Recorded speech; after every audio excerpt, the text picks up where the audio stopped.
everyone.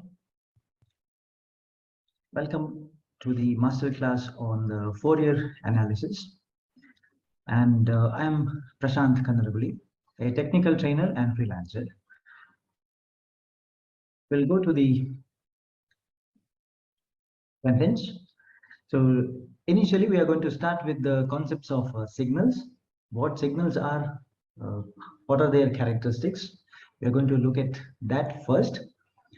After that, we will look at the necessity of what is called as transforms.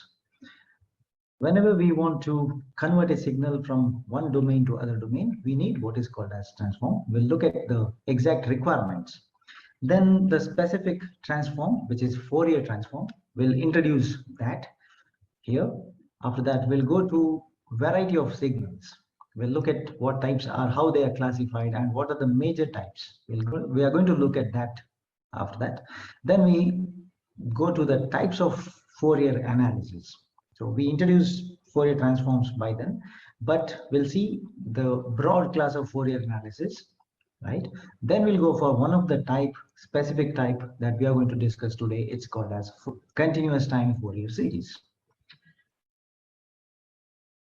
Okay, to start with, let's look at the concept of a signal. Normally, in different varieties, we deal with signals. They're also called as functions. Okay, we also call functions as sometimes the variables. Okay, now the signal is the one which satisfies three very basic conditions. Any function, any variable, or any signal, we can call it by that name, provided they satisfy specific condition. The first condition is it varies. It's going to vary with another variable. For example, time. If we measure the temperature is a signal. If we measure the temperature, we know that as the time progresses, temperature is either going to increase or decrease. So because of that reason, that's the first condition. And when the signal is going to vary, right, we should be able to measure it, correct? So it's a measurable quantity, right? And the third important aspect of signal is that it provides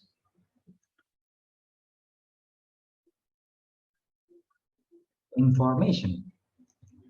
So any variable, any function which satisfies this, we can call that as a signal. Let's go to an example, right? The example could be, let's take the temperature of a day. Let's consider I'm conducting an experiment, and in that experiment, I'm measuring the temperature of the day beginning from maybe morning 6 o'clock. Temperature curve is like this, let's assume. So this is the temperature versus time graph. So I use a sensor. Using the sensor, I measure the temperature. So the values coming from the sensor, we are going to convert that into digital values, and we will be storing it. So the values which we store, we are trying to plot now. So let's say that graph comes like this. Now, is the first condition satisfied? First condition says it varies, right? I can see that throughout this graph, right, it varies. It's a varying quantity, right? I can see that as the time increases, as I move along this axis from left to right, it varies. So first condition is satisfied. So second is measurable. Are you able to measure? Yes, definitely. So we can say that, okay, if this is 20 degrees Celsius, maybe this is 30 degrees Celsius. We have the variation. So maybe this is somewhere at the center. I can say that. So I'm able to measure the temperature starting from 20. It goes till 25 and it comes down in a day. All right. Absolutely fine. So now, after we measure, as it's told, it should provide you some information. So now, what is the information that we are going to get when we consider this kind of graph as a signal?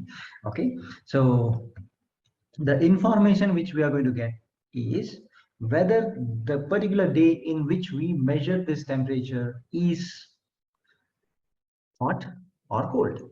See, that's the information. So if we know that our brain is very well trained that, okay, if the temperature is say close to 15 degrees, it's colder, the day is very cold. Okay, if it is 20 to 25, yeah, it's that's the one which is very soothing temperature. All right, if it crossing 30, 35, right, we know that the day is very hot. So that is the information which it provides, right, when we look at the given signal. So since this particular example gives a very clear idea about how the signals are going to be defined, right, the one which varies, it should be measurable and it should provide you some information. If it is satisfied, yes, then that is called as a signal. All right, going ahead, related to a signal, whenever I want to process a signal, we have the term that is called as a system.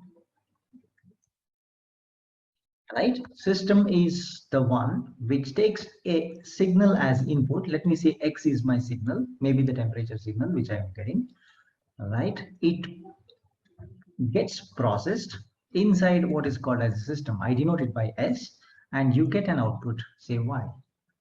So this is the input signal and Y will be the output signal. So the one which takes a signal as input performs some kind of operation on the signal and provides you an output.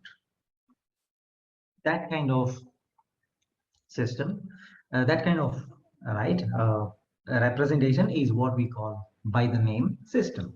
So we define the basic quantities now, signal and the system.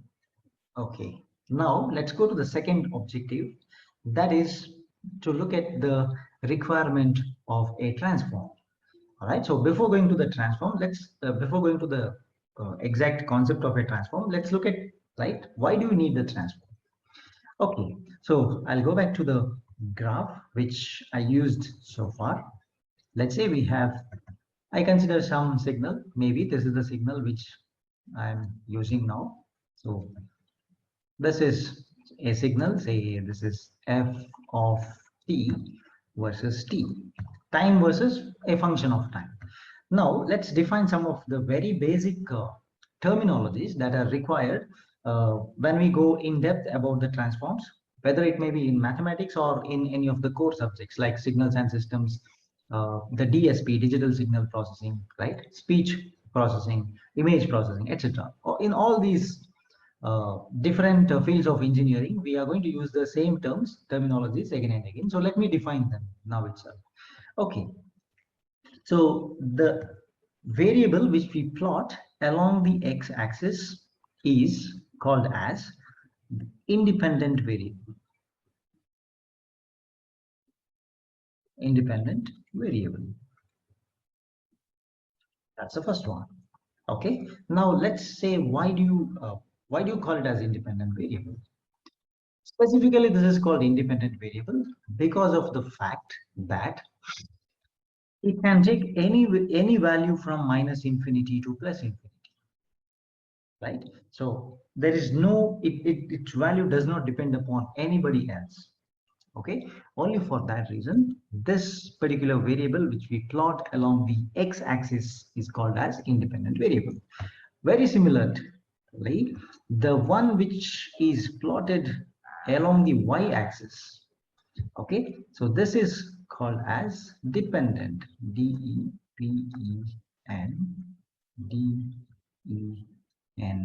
This is the dependent variable. Now, why it is called dependent? There is a specific reason for that. So it cannot take any value from minus infinity to plus infinity because its value depends upon the time, the other axis. At t equal to 1, see, its value is fixed. I can say that the value is fixed. It's not going to vary. That's the one reason. All right. Similarly, if you take the time, which is a different value, its value is once again fixed to this value. It cannot take any value along the y-axis. Okay, now the other terminology which I'm going to introduce now is called as the domain, right? So domain is something on what domain you are plotting a signal or a function. It's nothing but it's the variable along the x-axis. So since I'm plotting t over here, this particular signal f of t has time domain. So the time domain defines that my x-axis is a time variable. It's a t, right? You can plot any way you want. You can plot in terms of hours, seconds, microseconds, milliseconds, nanoseconds, anything. That's fine, absolutely fine. But it should be time. So the signal which we are plotting, the f of t, is a time domain signal. So I'm trying to plot the variations along the time axis at different intervals of time. What is the variation of the signal, how the amplitude of the signal is varying with time, is what we are going to plot. So that kind of plot is what we call as the domain of the signal. Okay, now let's say that let's assume I need some other I need some application in which I don't want the variation along the time axis. Instead, let me say I want to make a different plot, right? My data will not change. I want to make a plot now. Plot in the sense, I have the same temperatures along this. So 20, 25, 30, maybe 35, 40, etc. Right? So that's what was the plot I had earlier here. Let me assume that this is a temperature plot. Okay, we had different temperatures starting from 20, 25, 30, 35, 40, maybe I'll write till 40 degrees. Okay, all right. Now I still have my y-axis same, but along x-axis, I don't want to plot the time. I want to make a count, right? How many times each temperature repeated? Maybe, right? I want to measure the frequency, right? How many times each of the temperature repeated? 2 times, 3 times, 4 times, 5 times, 6 times, and so on. So it's like 20 came 2 times, right? 21 degrees here, 25 degrees here, right, and so on. Now you can see that it's, if you connect this, I'm going to get a graph something like this maybe. All right, so I'll connect. So this is what is the plot. In the along the plot, I'm trying to measure what is the frequency of each of the temperatures. So I'll call this is capital F. It's a, right, the vertical axis, though it is temperature, the variation is not with respect to time. The variation is with respect to frequency. So because of that reason, I'm going to change the variables. So here, now you can see that this x-axis is now frequencies. So independent variable is frequency, in the sense this is frequency domain. All right. So with the same data what I had earlier, the same data which I could collect during my experiment from a temperature sensor, I'm going to use the same data to visualize in a different way. So I change the domain. Instead of looking at the time axis, I look at the frequency axis. Frequency in the sense how many times it repeats. 20 degrees, how many times it repeats in your data. 25, how many times. 22, how many times, like that. So that's what is my plot, right? 20 repeats 2 times, 21 repeats maybe 3 times, 22 repeats 4 times, and so on. If that is a variation, then that graph is actually, right, a different view of the same data set. Now let's define the terminology called transform. That is the one, okay, I'll write this. Okay, the transform is the one which helps us in changing the domain of the signal. So t is converted into f. So on the left hand side I have time, on the right hand side I have frequency. So the tool, the powerful mathematical tool which helps us in converting the domain of the signal is called as a transform, right? But there is another part of the transform which is, as of now, we have not defined. I'll come to that one now. So how do you define that? It can be defined The transform is said to be well defined only if you have what is called as an inverse transform.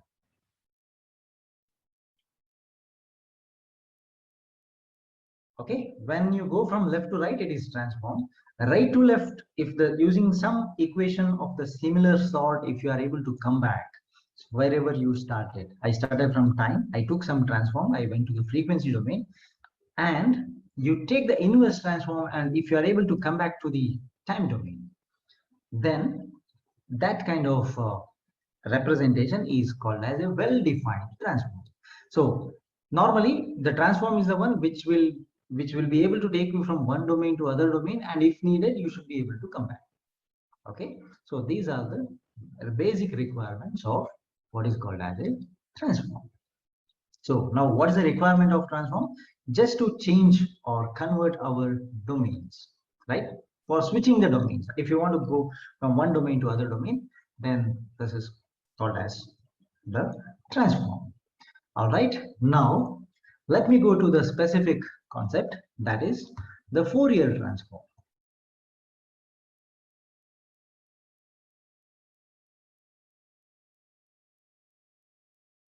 Fourier transform, it's one of the very famous transform which we use widely in engineering.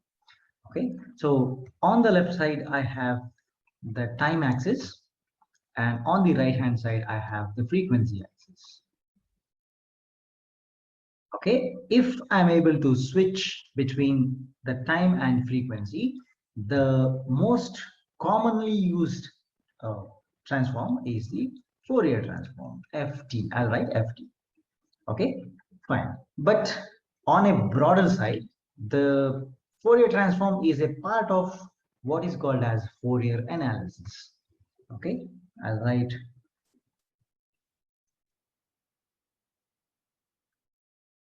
So our intention is just to get introduced to Fourier analysis today. So let's look at what this Fourier analysis does. On a broader side, I'm converting the time domain signal into the frequency domain signal. I should be able to visualize the signal on the frequency side, how the signal looks on the frequency side for a given time domain signal. This is what is the ultimate application.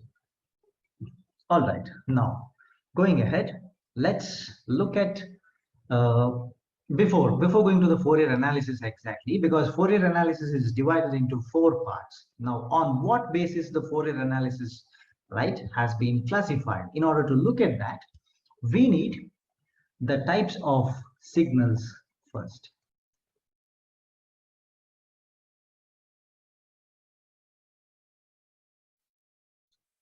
All right, so just to look at the types of signals, the first classification of signals happens that depends upon the time axis.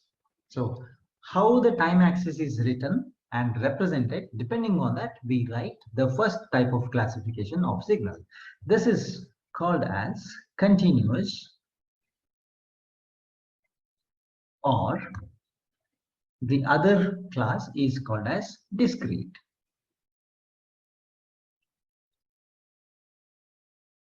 Discrete signals, one is a continuous signal, another one will be a discrete signal.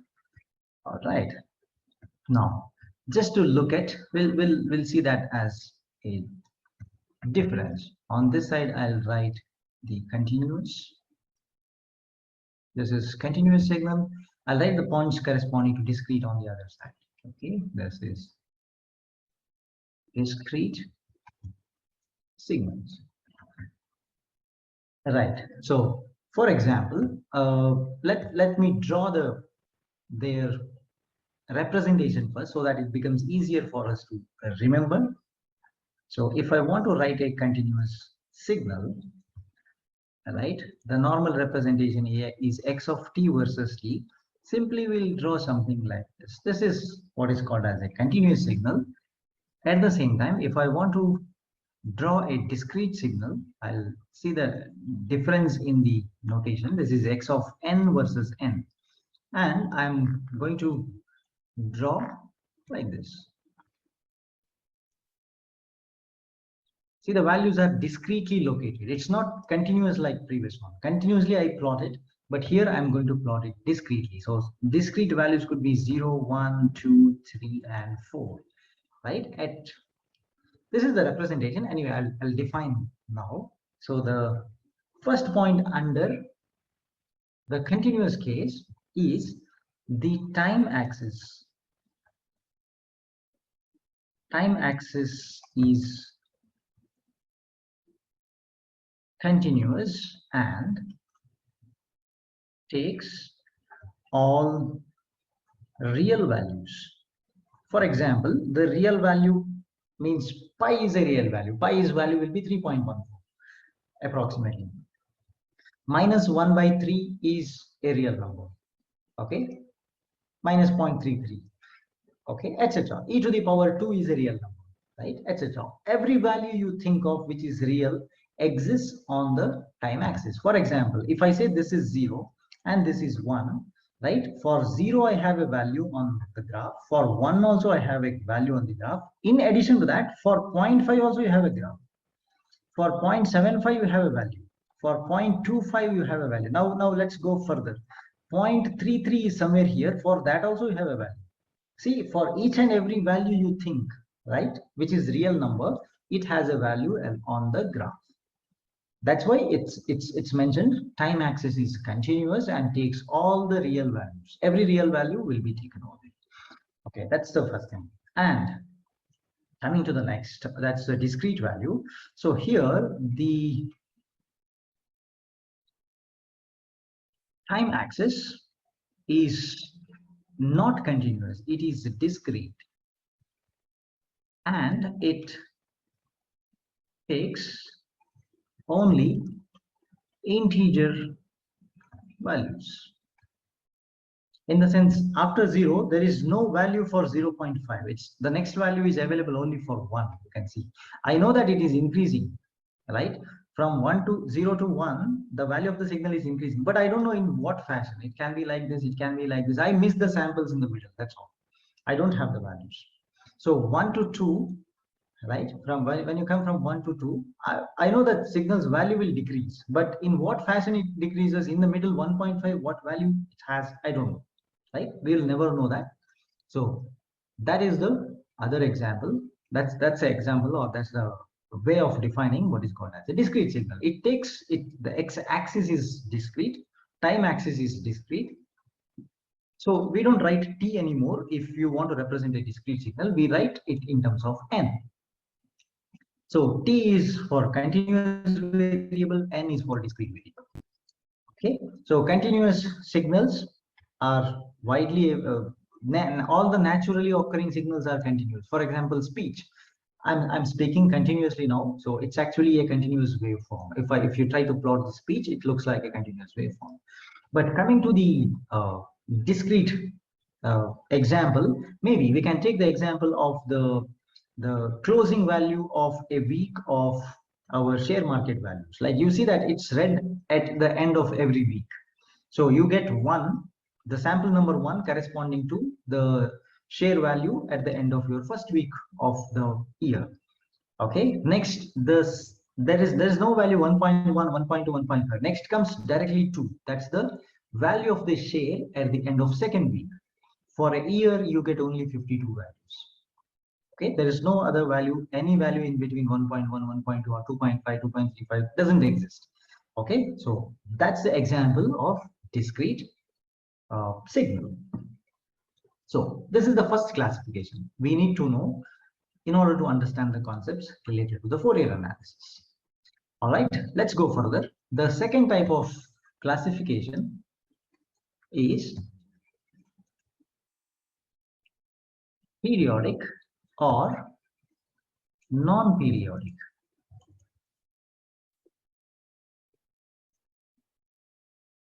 So periodic signal is something, right? Let me define the periodic first, right? Any signal which repeats its value after a certain interval of time is called as periodic. For example, x of t, if you write x of t becomes equal to x of t plus capital T. For example, let me take a very well-known periodic signal. So that is a sine wave. We know that sine wave is periodic. Okay, let's say this is t, this is x of t. If you look at the previous classification, this particular signal is going to fall under the continuous waveform, continuous signal. Okay, but now I'm not using it to differentiate continuous or discrete. Now I'm using the same signal for a different types of classification.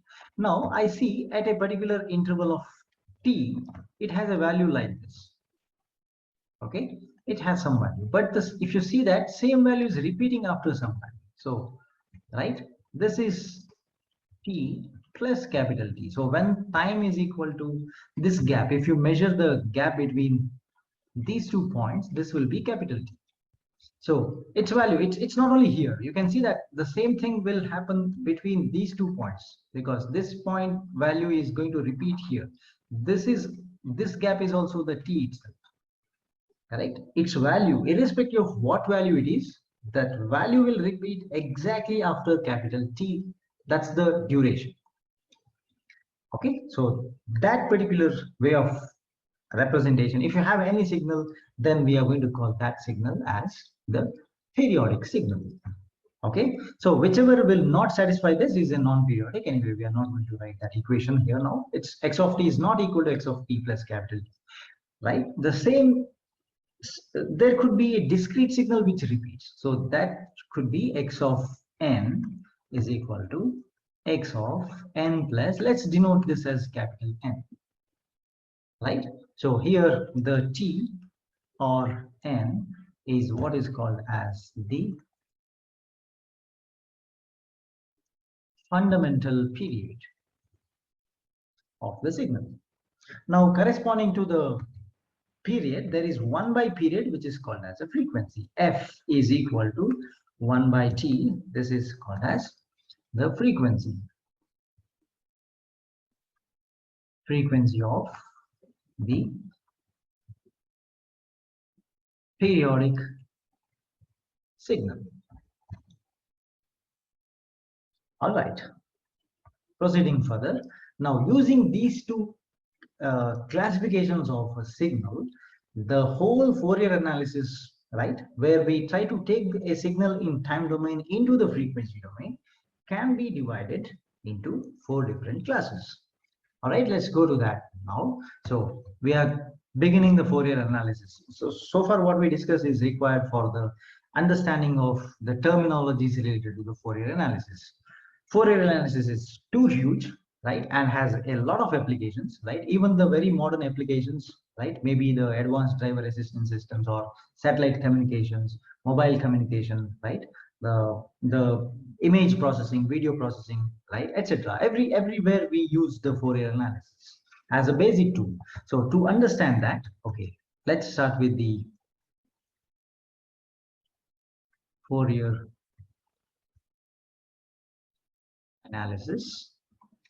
So this is basically divided into 4 parts. Let's discuss about that one by one. Okay, right now I'll introduce you to the 4 types. So the first type, where my x of t on the left hand side, anyway, I have the time here. This is the time domain, and on the other side I have the frequency domain. Since it is Fourier representation, always it is from time to frequency. But the first type is on the time domain, on the time side, I have the continuous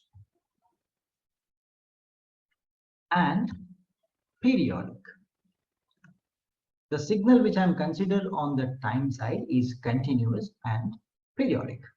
If you consider such a signal, what happens when you take its Fourier representation, right, is called as the first type, that is called as the,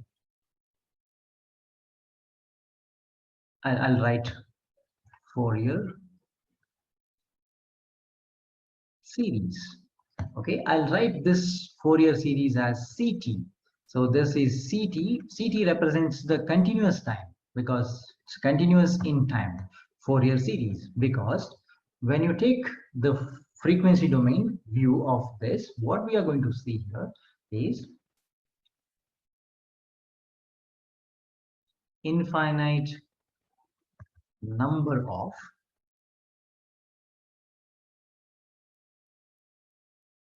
periodic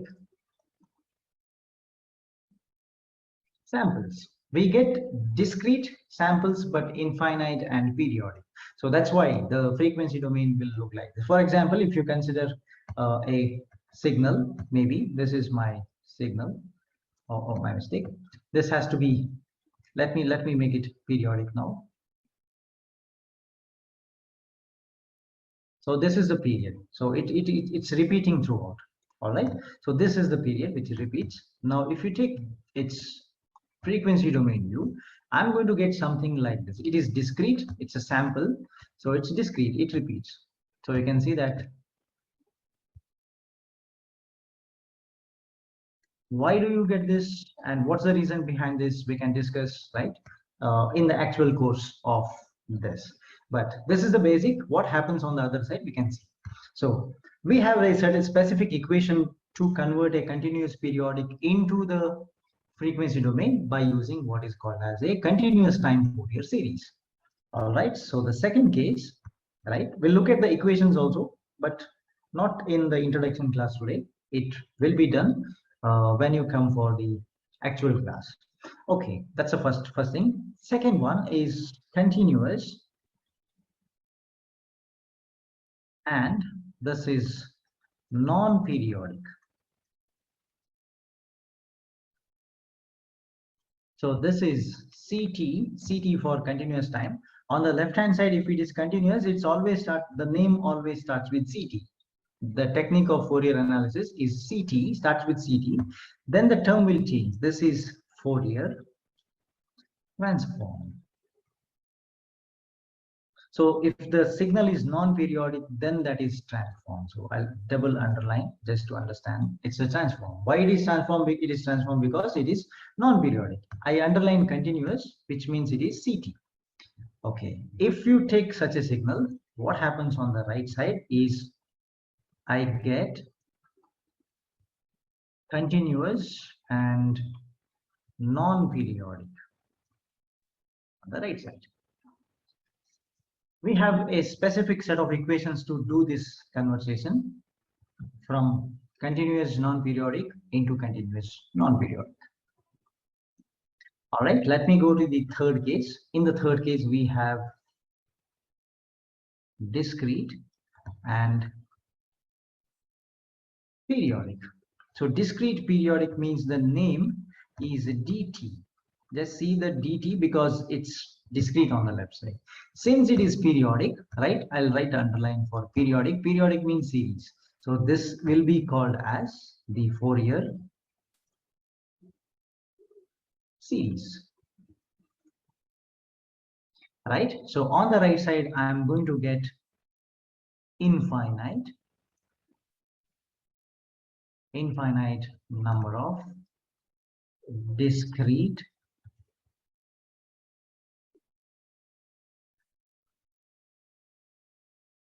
periodic sequences. And the fourth one is discrete and non-periodic.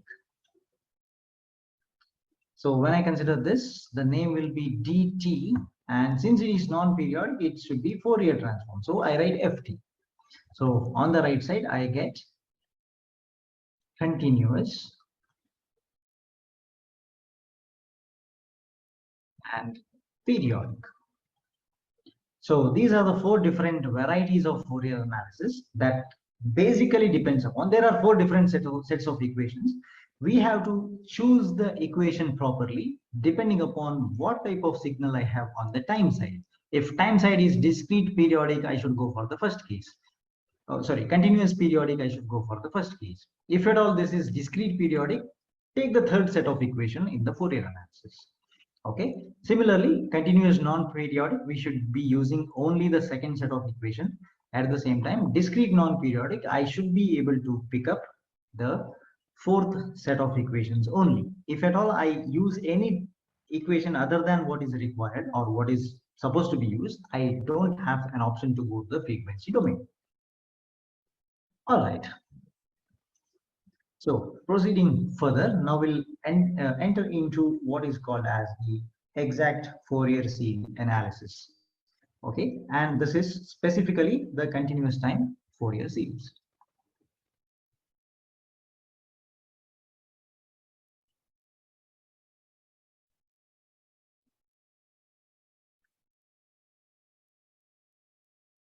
Continuous time Fourier series. Now we know that we should be applying this for in time domain, the signal should be continuous and periodic signal. So let us say that we need to define some of the very standard terms. All right. So I'll just introduce you to the equation of Fourier series today, and we can proceed further in the upcoming classes. Okay. Let's start with a signal. I know that the signal should be continuous and periodic. So I'll just write let x of t is my signal. I'll assume that it is definitely continuous because I have written x of t. It is periodic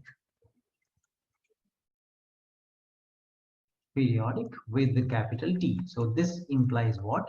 The signal given x of t is equal to x of t plus capital T. Or I can make sure that the major authors will write the period as t naught. Okay, t naught is the period. So after t naught it will repeat, right? So with the period t naught, so t naught is called as, we know this name, that is fundamental period. Okay, now we can convert the fundamental period into fundamental frequency. This implies, see, the fundamental frequency, I can say that f naught is equal to 1 by t naught, and we can convert this into angular frequency. Omega naught is equal to 2 pi by t naught, or this is also equal to, using f naught I can write 2 pi times f naught. Okay, now before we understand the tool that is Fourier has given to us, right?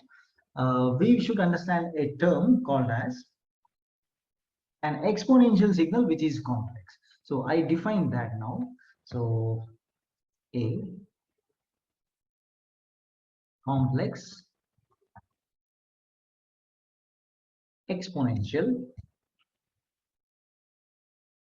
having the same fundamental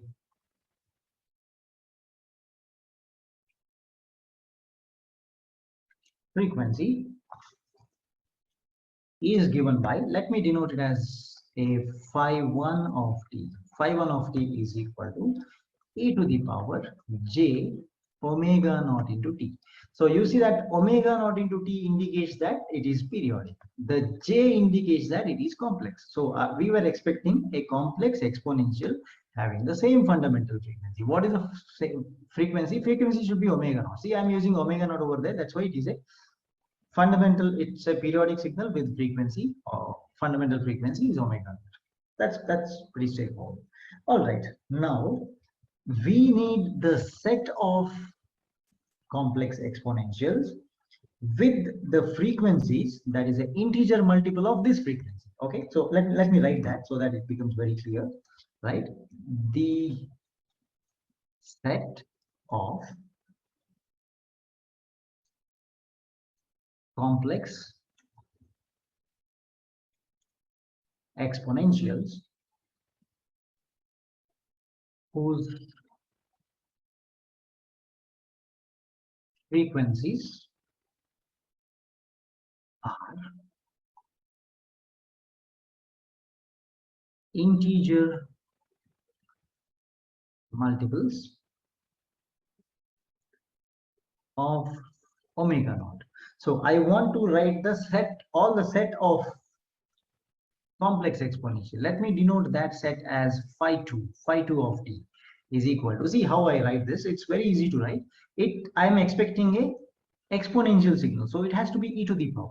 It is complex, so j. It has to have fundamental frequency omega naught. It's a continuous one, so t. But my other concept here is that, right, integer multiple of omega naught. So I can write a k here, where k is any integer. K can be 1, it's 1 into omega naught. K is 2, it is 2 into omega naught. If when k is 5, 5 omega naught. You can see that it's integer multiple of omega naught. So I need to have a term k as integer. That is the condition. So you see that the set of complex exponentials whose frequencies are integer multiples of omega naught could be written in the following fashion. That is, phi 2 of t is equal to a to the power j k omega naught into t. Okay, so we defined few terms now. What is fundamental period? What is a fundamental frequency? That is f naught. F naught is a linear frequency. You can convert into the angular frequency by writing it in the omega naught format. Then we defined a complex exponential having the same frequency of x naught. Some signal we consider x of t. X of t had a frequency omega naught, and we wrote phi 1 of t as a exponential function of the same frequency. Then I wrote phi 2 of t, which is a different signal which has integer multiple frequencies of the omega naught. Okay, now let's go to the relationship between phi 1 and phi 2. So you see phi 1 is equal to, anyway, I'll write this once again. So let's discuss whatever I have written now, the equations I'm going to write once again. It is e to the j omega naught t, and the phi 2 of t, we call it as e to the power j k omega naught t. So under such condition, right, only difference is phi 2 has some frequencies. That frequency is integer multiple of the phi 1 of t. If these conditions are satisfied, right, we call the phi 1 and phi 2 as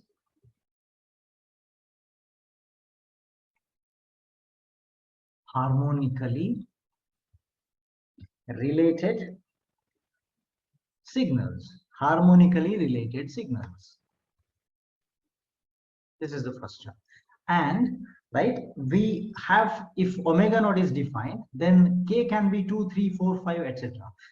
Also, I'll write the 2 times omega naught, 3 times omega naught, 4, 5, 6, 100 times, 200 times, 20,000 times, all are fine, right? That's why I'm writing it dot, right, etc. are called as, if you know the term, it's called as harmonics. Okay, harmonics of omega naught. So we had a basic signal omega naught, and we are considering this as the integer multiple of that omega naught. That's why it is, right, all such frequencies, 2 omega, 3 omega naught, etc. are called as harmonics of that omega naught. So we needed all these terms to define what is called as the first technique under Fourier analysis, which is called as the Fourier series. Now, so right, this is Fourier series, and again, since I'm in the continuous domain, this is continuous time Fourier series, right? So the statement which is given by the Fourier is like this. I'll write this, then we'll discuss. So any periodic signal can be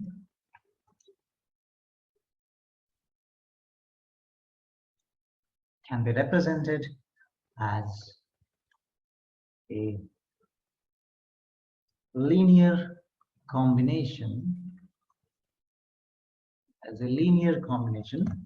of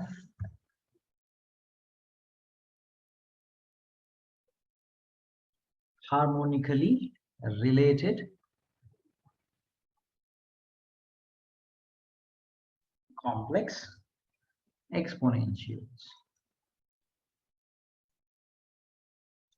So let's say let's try to write the equation version for this. So the equation version is as follows. Any periodic signal. So already we considered, right, that is x of t.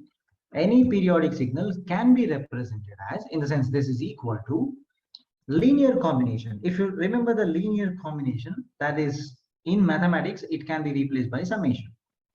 Okay, right. Now linear means the equation will follow a straight line format. Straight line is m into x. M is a constant, x is your variable, right? But it is linear combination of, let me write a here. Okay, a is my constant, let me assume, right? A times some variable should come here. That variable is nothing but, you can see the statement, linear combination of what? Harmonically related complex exponential. So I should write a harmonically related complex exponential here. So we already know that how to write that. It is a exponential, so it is e to the power. Okay, it is complex, so I write j.